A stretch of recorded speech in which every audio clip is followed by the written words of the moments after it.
Welcome to our channel. We'd be thrilled if you'd like and subscribe for more gripping stories. This is a story of defiance and justice.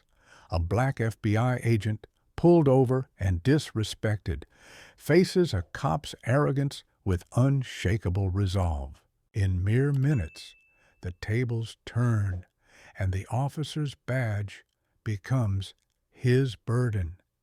Through Malik's inner struggle and a community's watchful eyes, witness a reckoning that exposes power's limits. Stay until the end to see truth prevail. He told the cop, "I'm FBI." The reply, "I don't care." Guess who's in handcuffs 10 minutes later? It was 6:42 p.m. when Marcus Jackson spotted flashing lights in his rearview mirror. The sun hadn't fully set, its golden glow spilling across rooftops in a quiet suburb of Fairfax County, Virginia. Kids still rode bikes, sprinklers hissed in nearby yards, and Marcus, 38, just wanted to get home. He'd left Richmond 2 hours earlier, wrapping a long shift with a joint task force. Reports, planning meetings, paperwork, no arrests, no weapons, just a tablet and stale coffee. Now, on a residential street in Alexandria, 20 minutes from his house, he drove his black Dodge Charger at 28 Maymush, no music, no calls, just the soft thump of tires and the hum of the AC. Another stop, he thought, exhaling sharply. How many times do I have to play this game? Then a sheriff's SUV appeared, lights flashing without sirens, closing in fast. Marcus signaled, pulling to the curb. Not his first time, but it never felt routine. Not for a black man in a neighborhood like this. He killed the engine, cracked the driver's window, and placed both hands on the wheel. Clear, deliberate, every move slow. One wrong twitch, and this goes south, he thought. His pulse steady but heavy. Flashback. A decade ago, in Baltimore, a rookie cop had slammed a younger Marcus against a patrol car for looking suspicious near his own apartment. The humiliation, cold steel on his wrists, neighbors watching, had carved a scar in him. Never again, he'd vowed, channeling that anger into a career with the FBI. But the scar still ached, and now, in this Virginia dusk, it throbbed. "I'm tired," he admitted silently. "Tired of proving I belong on my own damn street." A white officer stepped out, stocky, about 6 feet, mid-40s, in dark sunglasses despite the fading light. His right hand rested too casually on his hip, near his holster, a silent flex of power. The air carried the faint scent of cut grass and warm asphalt. But to Marcus, it felt thick with scrutiny. The officer, badge reading Elliot, didn't greet or introduce himself, just strode up with the swagger of someone expecting trouble. "You live around here?" he asked, voice flat. Marcus kept his eyes forward, calm. "I do?" Elliot tilted his head, skeptical. "License and registration." Marcus nodded. "My wallet's in my jacket on the passenger seat. Registration's in the glove box. I'll reach for them slowly, okay?" Don't give him a reason, he thought, his jaw tight. Elliot didn't respond, just stared. Marcus moved smoothly, grabbing his wallet, then the registration, placing them on the dash before handing them over. "Mind telling me why you stopped me?" Elliot glanced at the documents, but didn't take them. "You're creeping through the neighborhood." Marcus blinked. "Creeping?" "Yeah," Elliot repeated, like it was a charge. Slow-rolling, scoping houses. Someone called. Someone called, Marcus thought, anger flickering. "For driving home at 28 May Litim?" "I was going 28, he said, Just trying to get home. Elliot stepped back. Anything in the car I should know about? Marcus met his gaze, steady. Excuse me? I'm asking why you're nervous, Elliot said, his tone sharpening. Marcus swallowed a dry laugh. Nervous? I'm not nervous. I'm tired. Been working since 7 a.m. I'd like to get home. Elliot's voice hardened. Step out of the vehicle. Marcus paused. Here we go. For what? I gave you an order, Elliot snapped. Marcus exhaled, the weight of years pressing down. If I move too fast, I'm a threat. If I argue, I'm defiant. Every step's a trap. Officer, he said, reaching slowly for his jacket, I'm a federal agent. My FBI badge and ID are in this wallet. Give me a second to show you. Elliot didn't budge. I don't care who you claim to be. Get out. The words hit like a slap, not loud, but deliberate. Marcus's chest tightened, not with fear, but with cold fury. He's not listening. He doesn't want to. He opened his wallet, holding it to the window, the gold badge glinting in the last sunlight. Special Agent Marcus Jackson, Richmond Field Office. I'm not a threat. I'm trying to get home. Elliot didn't glance at it. Male refusing to comply, he said into his shoulder radio. Claims he's FBI, requesting backup. Marcus's jaw clenched, not in rage, but in restraint. This isn't a mistake anymore. This is a choice. Sir, he said, voice like stone, you're making a mistake. Don't push me, he thought. I've held it together too long to break now. Elliot's badge read, Patrolman Elliot. Not a rookie, but not senior. The kind who knew enough to flex authority, but not when to back off. I'm not asking again, Elliot barked. Get out. Hands where I can see them. Marcus stared through him. I've identified myself. You haven't told me what I did wrong, and you haven't looked at my credentials. Elliot's face twitched, hating the calm, confident tone of someone who knew the law better. You think flashing a fake badge lets you mouth off? Marcus didn't answer, just unbuckled his seatbelt, pushed the door open, and stepped out, hands raised. I'm complying, he said. But listen carefully. I'm not resisting. I'm not a threat. You need to call your supervisor now. Elliot stepped forward, shoving Marcus's left shoulder hard enough to make a point, not enough to knock him down. It wasn't about safety. It was about control. He wants me to react, Marcus thought, his blood hot. Wants an excuse. He stood tall. No flinch. No retreat. I'm not warning you as a civilian, he said quietly, his voice cutting the humid air. I'm warning you as a federal agent. Every second of this will be reviewed, every move you make. Elliot breathed heavier, chest puffed like a fighter. You threatening me? No, Marcus said. It's a warning. Silence hung for half a second. Then Elliot spun him, yanking Marcus's hands behind his back. Marcus didn't resist, not from weakness, but because it was the strongest choice. Let him dig his hole, he thought, the steel of handcuffs biting his right wrist. I've been here before, and I'm still standing. The cuffs were too tight, deliberately so, the metal cold against his skin. Neighbors began to watch. A woman watering plants froze, hose dripping. A man walking his dog paused, phone out. A teenager, maybe 16, filmed from a porch. Marcus caught his eye, saying nothing, letting the camera roll. I want to be clear, Marcus said, loud enough for bystanders. I'm Special Agent Marcus Jackson, FBI. You're unlawfully detaining me. I haven't resisted, and this officer is violating protocol." Elliot muttered, "Keep talking. See what you say from the back of my cruiser."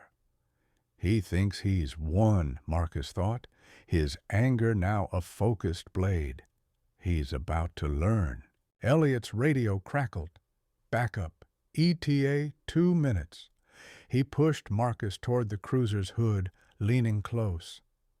"I don't care who you say you are. You don't belong here. And if you're lying, you're done." Marcus didn't flinch. His gaze locked forward. "Belong? This is my street." "It's not your job to decide who belongs where," he said. "Your badge doesn't outrank mine." Elliot didn't reply, just snapped on the second cuff, the steel grinding into Marcus's left wrist.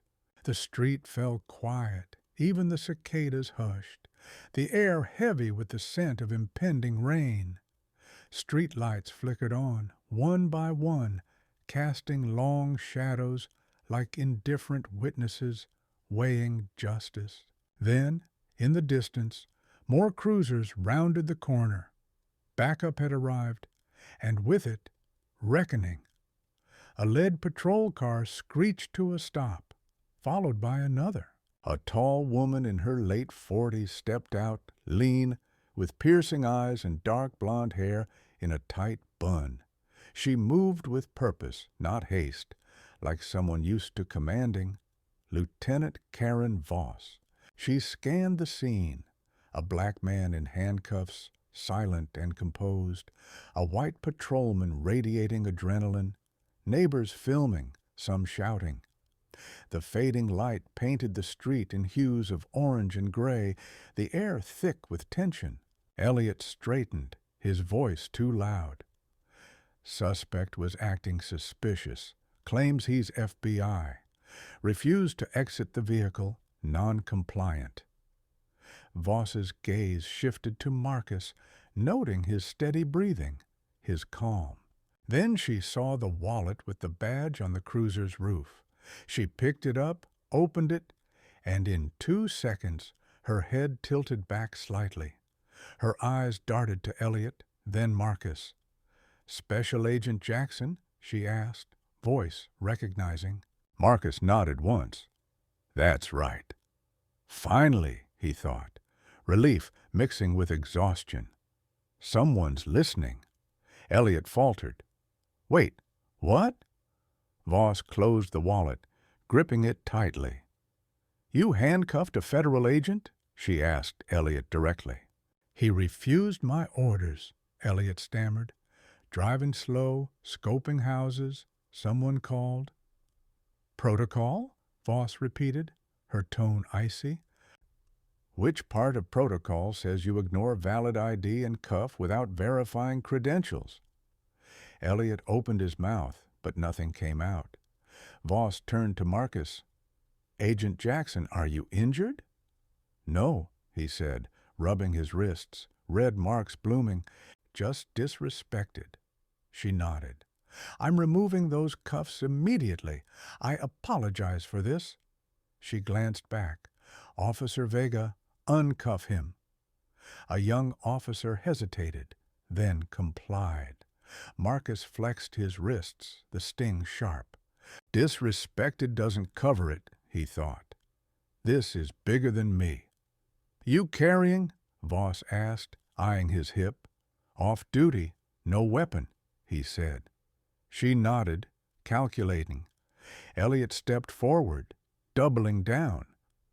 "Lieutenant," with respect, he wasn't clear. "I was following a 911 call." "Was the car stolen?" she asked. "No." "Was he aggressive?" "No," Elliot mumbled. "Resisting." Elliot fell silent. He had an attitude. Voss raised an eyebrow. "Attitude?" A long pause. "I want your body cam footage now," she said. "In the cruiser," Elliot muttered, trudging off. Marcus stepped closer to Voss, voice low. You saved him. He was this close to making a worse mistake tonight. Voss nodded.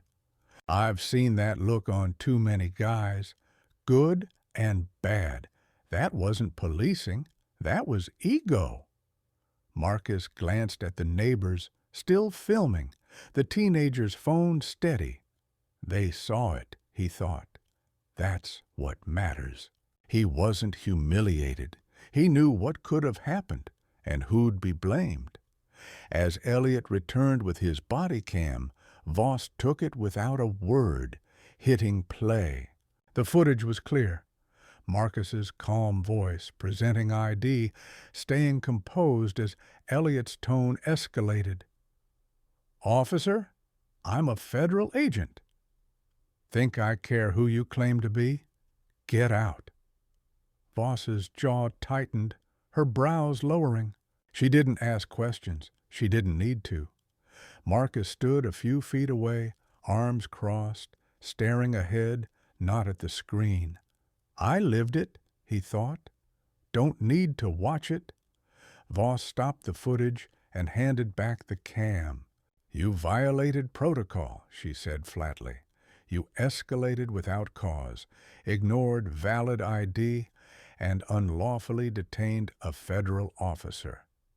Elliot shifted, cheeks flushing. Lieutenant, he had an attitude, challenged me. That's not how traffic stops work. Voss's voice stayed level, cutting. Ever consider his attitude came from being stopped in his own neighborhood for no reason?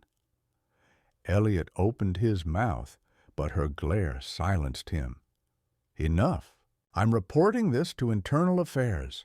Effective immediately. You're relieved of duty pending investigation. Elliot gaped. You're serious? You think I'll sweep this under? She snapped. Phones are out. Cameras rolling. Your body cam tells the same story as those phones. Elliot froze, unaccustomed to accountability so swift and public. Voss stepped closer, chest to chest. You cuffed a federal agent for doing nothing wrong. You think a badge makes you bulletproof? It doesn't. You don't rewrite rules to suit your mood. Marcus rubbed his wrist, still sore. I don't want apologies, he said. I want accountability. Voss nodded slowly. You'll get it. The teenager, Jaden, edged closer. You got it all? Marcus asked. Jaden nodded. Every second. Good. Keep it safe. Jaden swallowed hard. You okay, sir? Marcus paused, glancing at Elliot, now motionless, grappling with his unraveling authority. I will be, he said. Voss called out, Vega, take Officer Elliot into custody. Standard procedure. Cuffs. Miranda. Same as anyone. The street went silent, the air heavy. Vega blinked. You want me to? You heard me, Voss said. Elliot paled. You're arresting me? You assaulted a federal agent and lied in your report. That's not just a violation, it's a crime. Marcus said nothing. He didn't need to. As Vega cuffed Elliot, the steel's clink echoed louder than it should have. No shouts, just shock. He didn't see it coming, Marcus thought. They never do. Voss didn't gloat, her focus unwavering. Put him in your unit's rear. I'll draft the charges. Vega nodded, still processing. Marcus leaned against his car, the metal cool under his palm, grounding him. Across the street, the woman with the hose stood frozen. The dog walker filmed, too. This wasn't just a bad stop. It was witnessed. Voss approached, hands behind her back. Professional. I'm sorry, Agent Jackson. No excuses. This shouldn't have happened. Marcus nodded. I appreciate it, but let's not pretend this is rare. Voss didn't flinch. It's not. But today, someone saw it. That matters. They stood in the fading light, tension lingering like smoke after a fire. "You want to file an internal complaint or let the Bureau handle it?" she asked. "I'll go through Bureau channels," Marcus said, "but I want full access to the footage. His, yours, all of it." "You'll have it," she said, already covered. He tilted his head. "Mind if I see your clip one more time?" She hesitated, then tapped her cam, holding it up.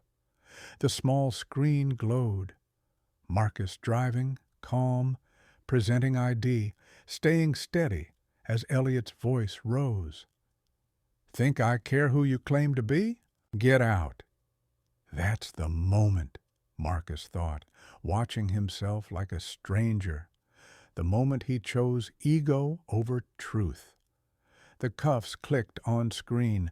He closed his eyes briefly, breathing. I didn't break. Not then, not now. "Can you forward that to me?" he asked. Voss nodded. "Done." A voice piped up. "You were cold, man." Marcus turned. It was Jaden, still filming. "You didn't yell, didn't swing, didn't even flinch." "Couldn't afford to," Marcus said. Jaden looked down. "If it was me, I don't know if I could have stayed cool." Marcus stepped closer, voice low but firm. "You don't have to prove calm to stay alive. That's not a rule. It's survival.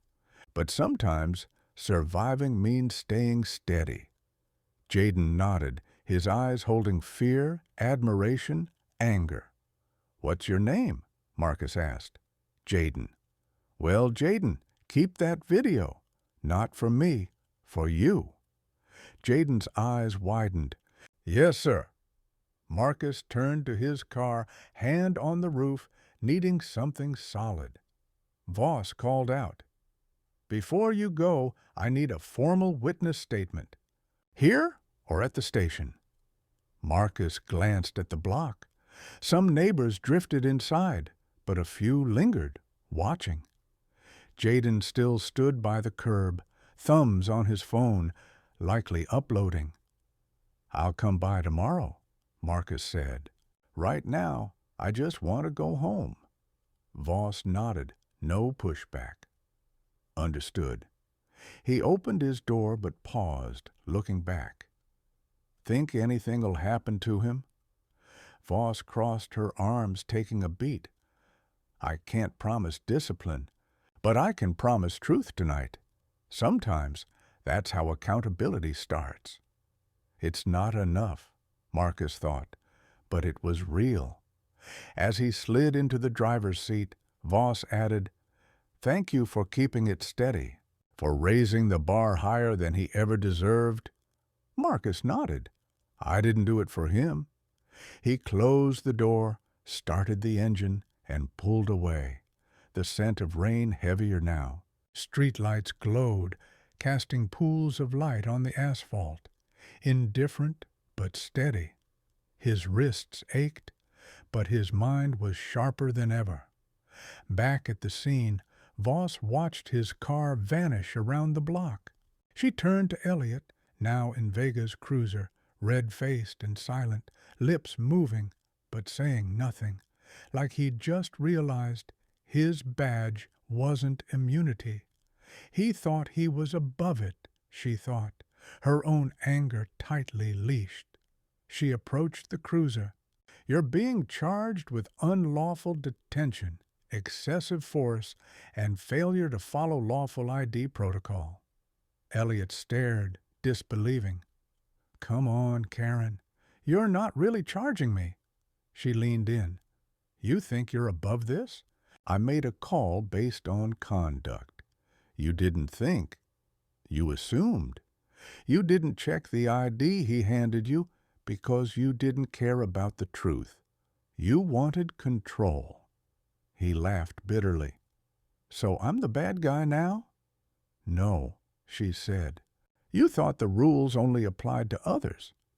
She stepped back, tapped the window, and nodded to Vega. "Take him." As the cruiser pulled away, A few neighbors clapped, slow, hesitant, but real, not for the arrest, but for someone seeing and acting. Jaden approached, watching the car. Think he'll lose his badge? Voss glanced at him. Depends who's watching. He nodded, phone still in hand. They're watching now. She said nothing, just nodded and returned to her unit. Next morning, Marcus's inbox overflowed. Bureau officials, reporters, internal affairs, all wanting statements, details, sound bites. He didn't reply yet. Instead, he sat at his kitchen table in Alexandria, black coffee steaming, watching Jaden's video on loop. Elliot's barked orders, his own steady voice. Voss stepping in, not pausing, not delaying, stopping it. She did the job, he thought, a rare flicker of trust. He shut the screen, staring out the window at the morning haze. Justice wasn't always loud. Sometimes it was just someone showing up and doing the damn work. This could have been me any day, he thought. The weight of countless stops, countless assumptions, pressing down. But today, they saw it. That's where it starts. If you're watching and thinking, that could be me, you're not wrong. These moments happen daily. What changes things is holding people accountable, no matter the uniform. Speak up, record, share. Stand firm when it counts. Respect isn't a badge.